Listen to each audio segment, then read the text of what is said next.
नमस्कार दोस्तों, मैं हूं अमित और आप सभी लोगों का आपके अपने चैनल अमित जीएस सेंटर में बहुत बहुत स्वागत है। दोस्तों, जैसा कि आप सभी लोग जानते हैं कि कई राज्यों में चुनाव चल रहे हैं, इसलिए निर्वाचन आयोग और चुनाव से संबंधित चीज़ें जो हैं अभी एग्जामिनर के संज्ञान में रहेंगी। ठीक है, इसलिए इनसे क्वेश्चन आने की संभावना बहुत ही ज़्यादा है। तो इनसे आप लोग ये मान के चलिए कि हर एक एग्जाम में एक या दो क्वेश्चन जरूर देखने को मिल जाएंगे। ठीक है, तो चलिए वीडियो शुरू करने से पहले आप लोगों से एक रिक्वेस्ट है कि चैनल पे अगर आप पहली बार हैं तो चैनल को सब्सक्राइब कर लीजिएगा, नोटिफिकेशन बेल को भी प्रेस कर दीजिएगा ताकि आने वाले हर एक महत्वपूर्ण वीडियो का नोटिफिकेशन आप तक पहुँचता रहे। ठीक है, तो चलिए शुरू करते हैं। जो पहला प्रश्न है वो है, निर्वाचन आयोग की स्थापना कब हुई थी? ऑप्शन है 24 जनवरी 1950, 25 जनवरी 1950 या 25 जनवरी 1949 या 24 जनवरी 1949 ईस्वी। कब हुआ था दोस्तों? तो निर्वाचन आयोग की जो स्थापना हुई थी वो हुई थी 25 जनवरी 1950 ईस्वी को। कब हुई थी? 25 जनवरी 1950 ईस्वी को हुई थी। इसीलिए प्रत्येक वर्ष 25 जनवरी को किस रूप में मनाया जाता है? तो मतदाता दिवस के रूप में मनाया जाता है। ठीक है, अगला प्रश्न देखते हैं। ये सारे बहुत ही महत्वपूर्ण प्रश्न है। मुख्य निर्वाचन आयुक्त व निर्वाचन आयुक्त की नियुक्ति कौन करता है? ठीक है, तो मुख्य निर्वाचन आयुक्त और निर्वाचन आयुक्त की नियुक्ति कौन करता है? ठीक है, तो आपको बताना है यहाँ पर कौन करता है दोस्तों। तो यहाँ पर ऑप्शन नंबर 4 जो है यहाँ पर करेक्ट हो जाएगा, राष्ट्रपति करता है। ठीक है, मुख्य एक होता है मुख्य निर्वाचन आयुक्त और निर्वाचन आयुक्त होते हैं उसके सहयोगी। तो यहाँ पर इन दोनों की जो नियुक्ति करता है वो करता है राष्ट्रपति। ठीक है, चलिए अगला प्रश्न देखते हैं। मुख्य चुनाव आयुक्त का कार्यकाल कितने वर्षों का होता है? तो मुख्य चुनाव आयुक्त का कार्यकाल कितने वर्षों का होता है दोस्तों? तो यहां पर अगर आप ऑप्शन नंबर 2 के साथ में हैं तो बिल्कुल सही आंसर है। मुख्य चुनाव आयुक्त या मुख्य निर्वाचन आयुक्त का जो कार्यकाल होता है वो होता है 6 वर्ष। ठीक है, ऑप्शन नंबर 2 यहां पर बिल्कुल करेक्ट है। अगला प्रश्न देखते हैं। निर्वाचन आयोग से जुड़े उपबंधों का उल्लेख संविधान के किस अनुच्छेद में किया गया है? ठीक है, तो निर्वाचन आयोग से संबंधित जुड़े जो उपबंध हैं उनका उल्लेख संविधान के किस अनुच्छेद में किया गया है दोस्तों? आपको बताना है। तो अगर आप ऑप्शन नंबर 1 के साथ में है तो बिल्कुल सही आंसर है आपका 324 में। अनुच्छेद 324 में निर्वाचन आयोग से जुड़े जितने भी उपबंध हैं उनका उल्लेख किया गया है। ठीक है, चलिए अगला प्रश्न देखते हैं। निम्न में से कौन एक संवैधानिक निकाय है? ठीक है, आपको बताना है कि कौन इनमें से संवैधानिक निकाय है। ठीक है, तो यहां पर देखिए ऑप्शंस में वित्त आयोग, निर्वाचन आयोग, अनुसूचित जाति के लिए राष्ट्रीय आयोग। यहां पर कौन सा ऑप्शन सही होगा दोस्तों? देखिए, एक संवैधानिक निकाय मतलब कि जिसका जिक्र संविधान के अंतर्गत किया गया है। ठीक है, तो यहां पर जो राइट आंसर है वो ऑप्शन नंबर 4 है, यानी कि उपरोक्त सभी वित्त आयोग, निर्वाचन आयोग और अनुसूचित जाति के लिए राष्ट्रीय आयोग, इन सब का जो उल्लेख किया गया है वो संविधान के अंतर्गत किया गया है। ठीक है, चलिए अगला प्रश्न देखते हैं। मुख्य चुनाव आयुक्त का वेतन कितना होता है? ऑप्शंस आप देख ही रहे हैं। मुख्य चुनाव आयुक्त का वेतन कितना होता है आपको बताना है। ठीक है, तो इसका सही आंसर जो है वो है 2.5 लाख रुपए प्रति माह। ठीक है, 2.5 लाख रुपए मासिक। ठीक है, चलिए अगला प्रश्न देखते हैं। वर्तमान यानी कि फरवरी 2022 में भारत के मुख्य निर्वाचन आयुक्त कौन है? ठीक है, तो कौन है दोस्तों? ऑप्शंस आप लोग देख रहे हैं। ठीक है, सुनील अरोड़ा के साथ में जो लोग जा रहे हैं वो बिल्कुल गलत हैं। ठीक है, इसका जो सही आंसर दोस्तों वो है सुशील चंद्र। यहां पर ऑप्शन नंबर 1 जो है बिल्कुल सही है। वर्तमान में भारत के मुख्य निर्वाचन आयुक्त सुशील चंद्र हैं। ठीक है, अगला प्रश्न है। राष्ट्रीय मतदाता दिवस कब मनाया जाता है? तो शुरुआत में ही आपको मैंने बता दिया था राष्ट्रीय मतदाता दिवस कब मनाया जाता है। आप लोग कमेंट करके भी मुझे बताइएगा राष्ट्रीय मतदाता दिवस कब मनाया जाता है दोस्तों। तो ये मनाया जाता है कब? तो 25 जनवरी को मनाया जाता है। ठीक है, चलिए अगला प्रश्न देखते हैं। प्रश्न है, निम्न में से निर्वाचन आयोग के बारे में कौन सा कथन सत्य नहीं है। ठीक है, मतलब कि आपको इसको थोड़ा सा ध्यान से पढ़ना पड़ेगा। ठीक है, क्योंकि क्वेश्चन जो है थोड़ा सा घुमाया हुआ है। ठीक है, यहाँ पर देखिए पूछा है कौन सा कथन सत्य नहीं है, तो ये ध्यान रखना होगा। तो यहाँ पे ऑप्शन देखिए, यह एक स्थायी व स्वतंत्र निकाय है। ठीक है, ये तो सही है, वहां पे मतलब सत्य है, वहां पे पूछा गया सत्य नहीं है को बताना है। अब दूसरा ऑप्शन देखिए, इसे राष्ट्रपति, उपराष्ट्रपति और नगर निगम का चुनाव कराने पड़ते हैं, तो ये सही है क्या? नहीं, ये सही नहीं है। ठीक है, पहला वाला सही है, दूसरा वाला सही है। ठीक है, और उपरोक्त सभी सत्य है, ये भी आपका गलत हो जाएगा, क्योंकि सारे सत्य नहीं, इसमें ये वाला गलत है। ठीक है, ये है ना, तो ऑप्शन नंबर 2 जो है बिल्कुल करेक्ट हो जाएगा। ठीक, ऑप्शन नंबर 2 को यहाँ पे हम लोग टिक कर लेते हैं। निम्नलिखित में से निर्वाचन आयोग के बारे में कौन सा कथन सत्य नहीं है, तो इसमें इसे राष्ट्रपति, उपराष्ट्रपति और नगर निगम का चुनाव कराने पड़ते हैं, ये असत्य है। ठीक है, ये वाली लाइन जो है असत्य है। क्यों? क्योंकि इसमें राष्ट्रपति, उपराष्ट्रपति का तो ठीक दिया है, लेकिन उसके साथ जोड़ दिया है नगर निगम का चुनाव कराने पड़ते हैं। ठीक है, क्योंकि नगर निगम का जो चुनाव है वो कौन कराता है, तो राज्य निर्वाचन आयोग कराता है। ठीक है, बाकी ये तो सही था, लेकिन इसके साथ जो जुड़ा हुआ बाकी का लाइन है वो इस पंक्ति को पूरा गलत कर दे रही है। ठीक है, चलिए आगे देखते हैं। राज्य निर्वाचन आयोग निम्नलिखित में से किसका चुनाव कराता है? ठीक है, ऑप्शंस हैं विधानसभा सदस्य, राज्यसभा सदस्य, लोकसभा सदस्य, नगर निगम एवं पंचायती राज चुनाव। सही आंसर क्या है दोस्तों? तो सही आंसर है ऑप्शन नंबर 4।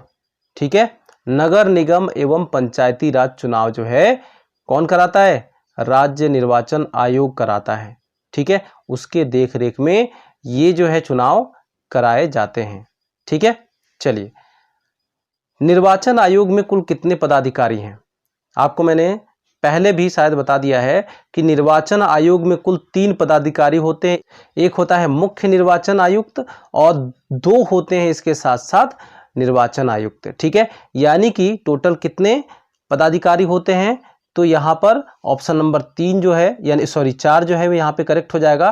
3 पदाधिकारी यहाँ पर होते हैं। ठीक है, चलिए अगला प्रश्न है, भारत के पहले मुख्य निर्वाचन आयुक्त हैं। ठीक है, तो भारत के पहले मुख्य निर्वाचन आयुक्त कौन है दोस्तों? इसका सही आंसर है, आप लोग किस ऑप्शन के साथ में जा रहे हैं मुझे कमेंट करके बताइए। फिलहाल मैं आपको बता देता हूं कि इसका जो राइट आंसर है वो है सुकुमार सेन। ठीक है, भारत के पहले मुख्य निर्वाचन आयुक्त हैं। कई लोग जीबी मावलंकर को भी लगा देंगे। ठीक है, तो जीबी मावलंकर जो थे भारत के पहले यानी लोकसभा के पहले स्पीकर थे।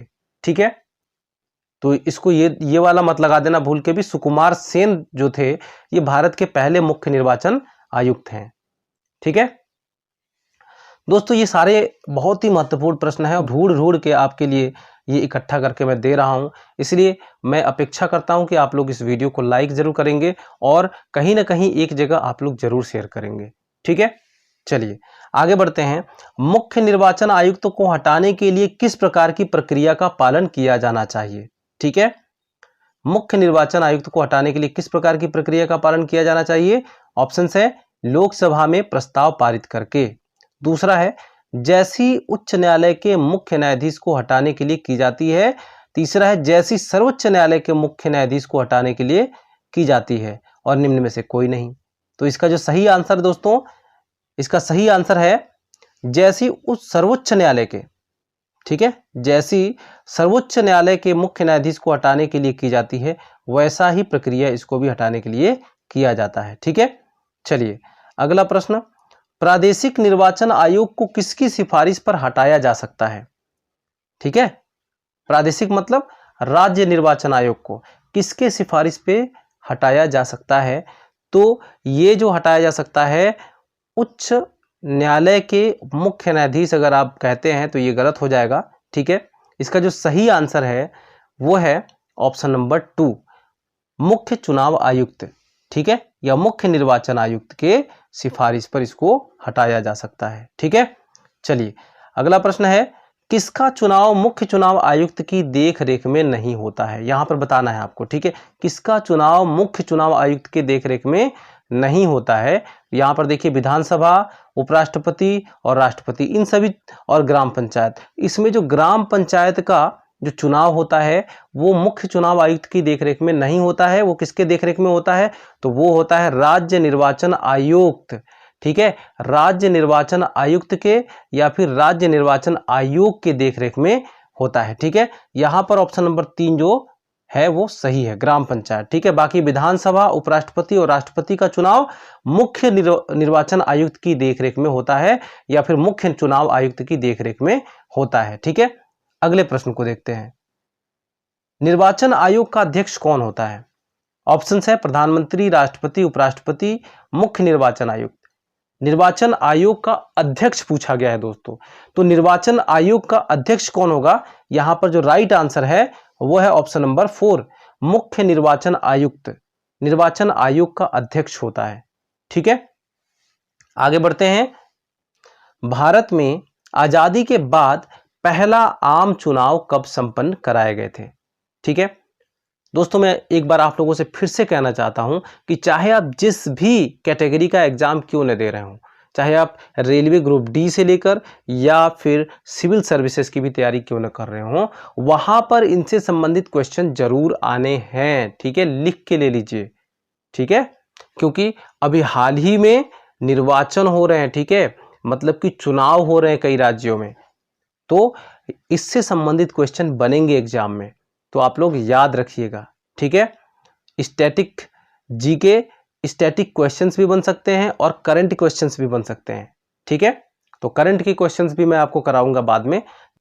भारत में आजादी के बाद पहला आम चुनाव कब संपन्न कराए गए? ठीक है, यहां पर ऑप्शंस में देख लीजिए 1949, 1950, 1952 और 1953 में। तो कब कराए गए थे दोस्तों? तो इसका जो सही आंसर है 1952 ईस्वी में ये चुनाव कराए गए थे। ठीक है, आजादी के बाद पहला आम चुनाव। ठीक है, चलिए अगला प्रश्न देखते हैं। संविधान के किस संशोधन के द्वारा मतदान की आयु 21 वर्ष से घटाकर 18 वर्ष की गई थी? पहले 21 वर्ष था, उसके बाद मतदान की जो आयु है उसको घटा के 18 वर्ष कर दी गई। कब कर दी गई थी दोस्तों? बहुत ही मस्त प्रश्न है, बहुत ही शानदार प्रश्न है ये। ठीक है, कब कर दी गई थी दोस्तों? यहां पे ऑप्शंस है 4, इनमें से एक ऑप्शन आपका सही है। सही ऑप्शन का आप लोग जवाब मुझे कमेंट बॉक्स में जरूर बताएं। तो चलिए हम लोग सही आंसर जान लेते हैं। कमेंट तो आप कर ही दीजिएगा। ठीक है, भले ही आप ऑप्शन करिए, कौन सा ऑप्शन, दूसरा ऑप्शन है, तीसरा ऑप्शन है, इस तरीके से, है ना। और वीडियो को अभी तक लाइक नहीं किया तो लाइक भी कर दीजिएगा। ओके, चलिए ऑप्शन नंबर 2 जो है यहां पे करेक्ट हो जाएगा। 61वां संविधान संशोधन अधिनियम 1989। ठीक है, इसमें इस संशोधन में ही मतदान की जो आयु है 21 वर्ष से घटाकर 18 वर्ष कर दी गई थी। ठीक है, चलिए अगला प्रश्न देखते हैं। निम्नलिखित में से CEC का अर्थ क्या है? ठीक है, तो CEC का अर्थ है चीफ इलेक्शन कमिश्नर। ठीक है, यहां पर ऑप्शन नंबर 2 जो है वो करेक्ट हो जाएगा। ठीक है, चलिए अगला प्रश्न देखते हैं। राज्य चुनाव आयोग के चुनाव आयुक्त का निम्न में से कार्यकाल होता है। ठीक है, तो यहां पर राज्य चुनाव आयोग के चुनाव आयुक्त का निम्न में से कार्यकाल होता है, कितना होता है दोस्तों?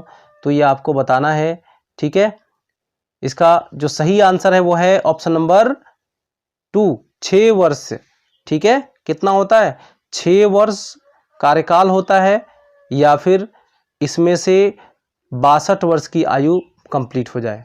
62 वर्ष की आयु उसकी कंप्लीट हो जाती है, ये पहले हो जाता है, या फिर 6 वर्ष उसका कार्यकाल होता है। अगर अच्छे एज में पहुंच गए वहां पे तो 6 साल अपना पूरा व्यतीत करेंगे, और नहीं तो 62 वर्ष पूरा होते ही वहां से उनका रिटायरमेंट हो जाएगा। ठीक है, तो यहाँ पे ऑप्शन नंबर 2 जो है बिल्कुल सही है। चुनाव के समय किसी चुनाव क्षेत्र में चुनाव प्रचार कब बंद करना पड़ता है ना। आप लोगों ने देखा ही होगा, चुनाव के लिए प्रचार प्रसार चल रहे हैं और इससे संबंधित क्वेश्चन जो आपका बनता है वो ये बनता है कि चुनाव क्षेत्र में चुनाव प्रचार कब बंद करना होता है। ठीक है, प्रत्याशी अपना चुनाव प्रचार बंद कब करता है। तो इसका जो सही आंसर दोस्तों, आप लोग सोच रहे होंगे कि मतदान प्रारंभ होने से 24 घंटे पहले, नहीं। मतदान समाप्त होने से 24 घंटे पहले, नहीं। मतदान प्रारंभ होने से 48 घंटे पहले, नहीं। मतदान समाप्त होने से 48 घंटे पहले। ठीक है, यहाँ पर ऑप्शन नंबर 4 जो है वो बिल्कुल सही है। ठीक है, चलिए अगला प्रश्न देखते हैं। परिसीमन आयोग का अध्यक्ष कौन है। परिसीमन आयोग का अध्यक्ष कौन होता है। देखिए एक परिसीमन आयोग का मतलब यहाँ पर काम क्या होता है उसका मैं बता देता हूँ। परिसीमन आयोग का जो काम होता है वो होता है कि सीटों में आरक्षण का किस तरीके से उसमें इन्वॉल्व किया जाए, आरक्षण किस हिसाब से दिया जाए, मतलब कहाँ पर आरक्षण देना है, कहाँ पर आरक्षण नहीं देना है, उसका डिसाइड ये करता है। ठीक है, परिसीमन आयोग। तो परिसीमन आयोग का अध्यक्ष कौन होता है दोस्तों, तो ये होता है ऑप्शन नंबर 4 यहाँ पे बिल्कुल सही है। मुख्य चुनाव आयुक्त होता है परिसीमन आयोग का अध्यक्ष। ठीक है, अगला प्रश्न देखते हैं। प्रत्यक्ष निर्वाचन किसे कहते हैं। तो प्रत्यक्ष निर्वाचन दोस्तों किसको कहा जाता है, जनता द्वारा प्रतिनिधि चुनना। ऑप्शन नंबर 1 जो है यहाँ पे करेक्ट हो जाएगा। हम लोग जो वोटिंग करते हैं, अभी जो हम वोटिंग करने जा रहे हैं या फिर कर चुके हैं, ठीक है, ईवीएम में हम बटन दबाते हैं ना, ये प्रत्यक्ष जनता द्वारा प्रत्यक्ष प्रतिनिधि चुनना कहलाता है। ठीक है, इसी को हम बोलते हैं प्रत्यक्ष निर्वाचन। ठीक है, और प्रधानमंत्री और राष्ट्रपति की अगर हम बात करें तो कैसे इसका वो होता है, तो इसका अप्रत्यक्ष चुनाव होता है। ठीक है, अगला प्रश्न है, भारत में निर्वाचन सूची तैयार करने की जिम्मेदारी किसकी है। भारत में निर्वाचन सूची तैयार करने की जिम्मेदारी दोस्तों किसकी है, कमेंट बॉक्स में मुझे जरूर बताइएगा। इसका जो सही आंसर है दोस्तों, इसका सही आंसर है निर्वाचन आयोग का। ऑप्शन नंबर 1 जो है यहाँ पे करेक्ट है। निर्वाचन आयुक्त को प्रतिमाह कितना वेतन मिलता है। निर्वाचन आयुक्त, ध्यान दीजिएगा, एक होता है मुख्य निर्वाचन आयुक्त और 2 होते हैं निर्वाचन आयुक्त। ठीक है, तो दोनों के सैलरी में अंतर है, दोनों के वेतन में अंतर है। मुख्य निर्वाचन आयुक्त का जो वेतन होता है वो कितना होता है, तो 2,50,000 रुपये प्रतिमाह होता है। निर्वाचन आयुक्त का जो प्रतिमाह वेतन होता है वो कितना होता है, तो 2,25,000 होता है। ऑप्शन नंबर 1 सही है यहाँ पर। ठीक है, चलिए, अन्य निर्वाचन आयुक्त अपना त्यागपत्र देते हैं। ठीक है, मतलब मुख्य निर्वाचन आयुक्त के अलावा जो 2 निर्वाचन आयुक्त होते हैं उनको बोलते हैं अन्य निर्वाचन आयुक्त।